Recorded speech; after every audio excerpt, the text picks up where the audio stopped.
여러분 반갑습니다. 반도체 오빠 천회장입니다. 어느새 또 이제 점심시간이 지났습니다. 점심시간이 지나가지고 한번 또 살펴보도록 할게요. 오늘 장이 그렇게 썩 좋지가 않아요. 개판입니다. 개판 말 그대로 코스피도 그렇고 뭐 코스닥은 좀 오르긴 오르는 것 같은데 하여튼 엉망이네요. 보니까 2455를 가리키고 있습니다. 코스피가. 이렇게 장이 안 좋으니까 다들 많이 위축돼 가지고 상당히 힘들어하는 것 같아요. 이런 상황에서 여러분들 멘탈 관리 잘 하셨으면 좋겠습니다. 밖에 나와 가지고 저도 현재 이제 바람을 쐬면서 여러분들에게 떠들어대고 있네요. 하여튼 날씨가 좋으니까 좋아요. 날씨가 화창합니다. 뭐 매미 소리도 들려요. 어디는 뭐 비 온다고 난리치는 것 같은데 여기는 매미 소리가 들리는 그런 야외에서 라이브도 아니고 영상을 올리고 있습니다.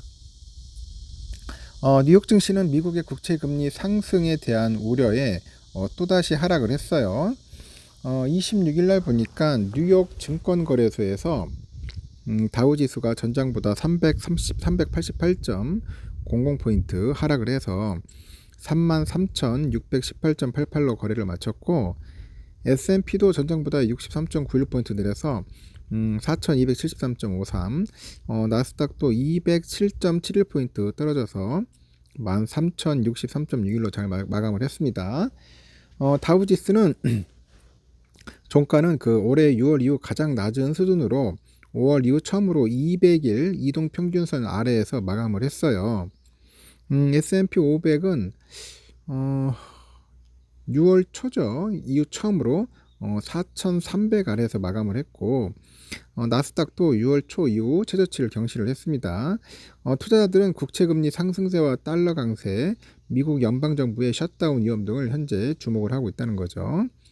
미국의 국채금리는 최근에 4.5%를 넘어서면서 2007년 이후 최고치를 경신한 바 있는데, 이날도 장중 한때 4.56%를 기록을 했고, 2007년 이후 최고치를 또다시 이제 경신을 한 겁니다.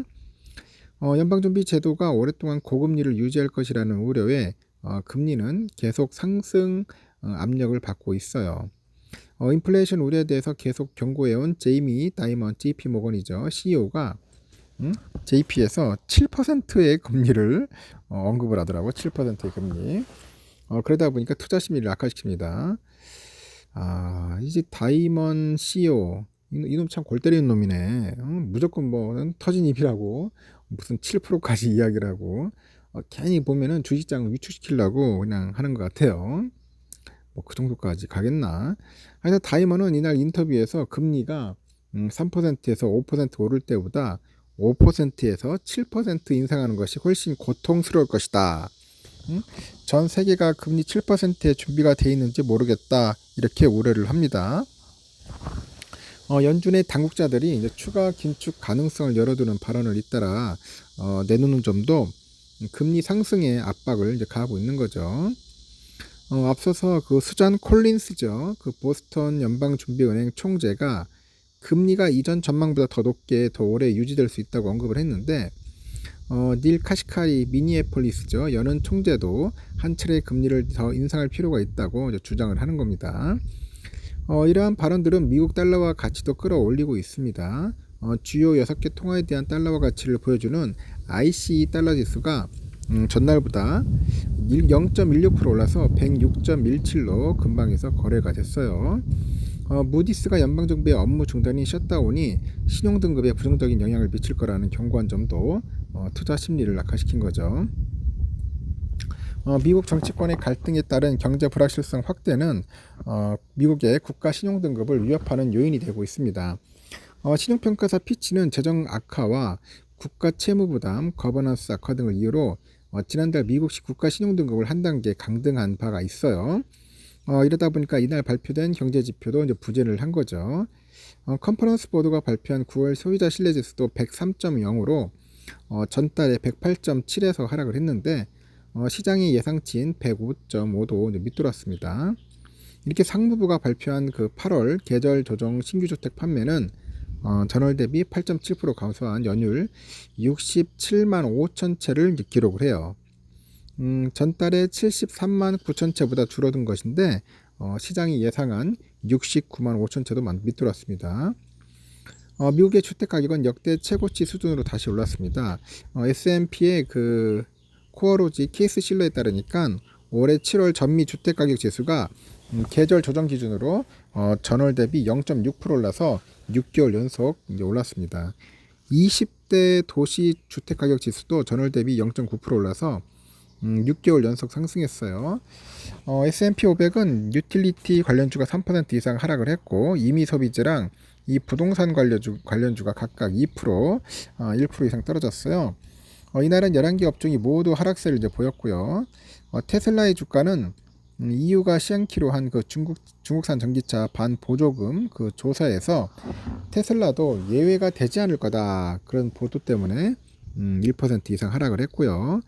아마존의 주가는 미국 연방거래위원회죠. 여기하고 미국의 17개 주 법무부 장관이 그 아마존을 상대로 이제 반독점 소송을 제기했다는 소식에 4%나 하락을 했습니다. 리비안의 주가는 베어드가 리비안에 대한 투자 의견을 시장 수익률 상회로 목표가를 $30로 제시하고 3분기 차량 인도에 대한 낙관적인 전망을 내놓으면서 5% 이상 올랐고요. 식품 도매업체 유나이티드 내추럴 푸즈의 그 주가가 회사가 그 회계 4분기에 손실로 돌아섰다는 소식 때문에 27%나 이상 폭락을 했어요. 뉴욕 증시 전문가들은 그 국채 금리의 가파른 상승이 이제 시장과 경제에 미치는 영향을 투자자들이 우려하면서 주가가 하락하고 있다고 언급을 합니다. 리서치의 그 모 전략가가 그래요. 투자자들은 채권금리의 상승이 연준과 주식시장, 경제 달러 가치에 대해서 무엇을 말해주는지에서 긴장하고 있다. 이 명확함이 부족한 상황이라서 투자자들이 가볍게 가져가기로 한 것으로 판단된다고 합니다. 그래서 현재 참 그래요.